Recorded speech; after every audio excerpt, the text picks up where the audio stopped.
conclusion is where the case is won. I think this is really the summary of where all of your work along the case comes into one specific presentation point.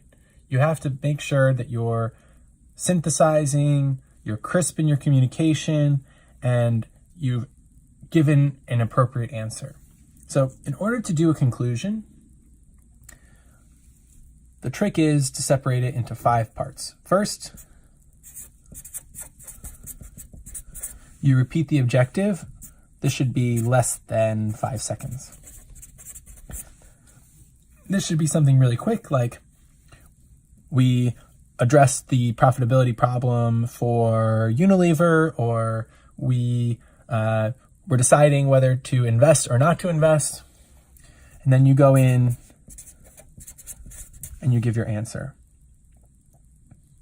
Then you say why. You give next steps. This can also be risks.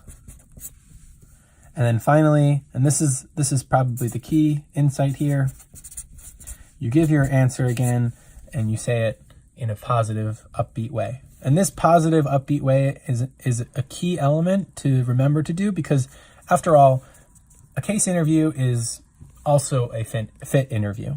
They're also testing to see whether you're pleasant to be around, whether you would be fun to answer problems with.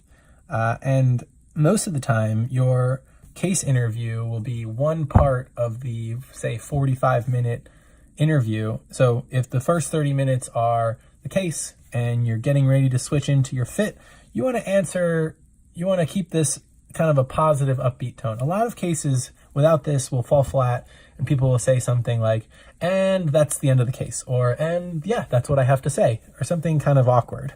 If you repeat the answer, it's clear to your interviewer that the case is done.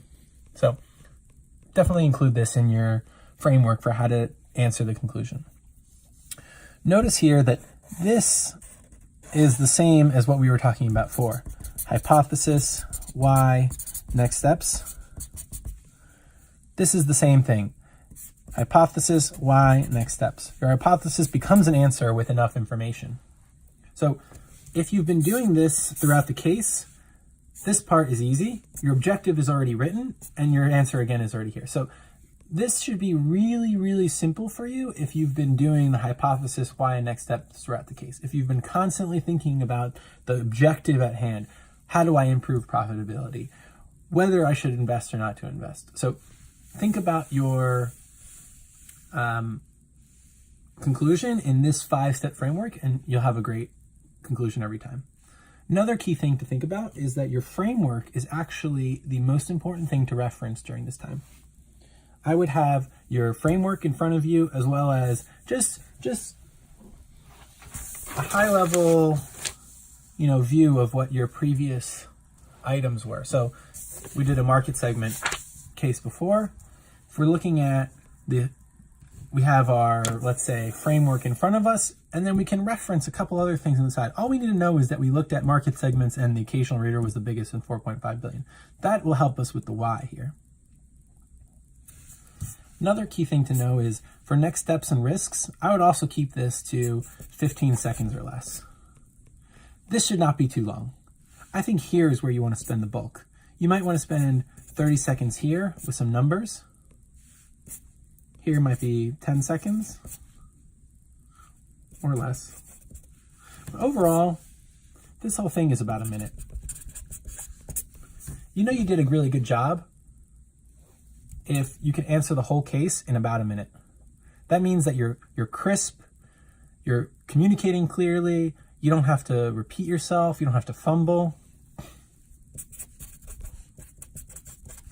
But I would try to keep your answers to a minute.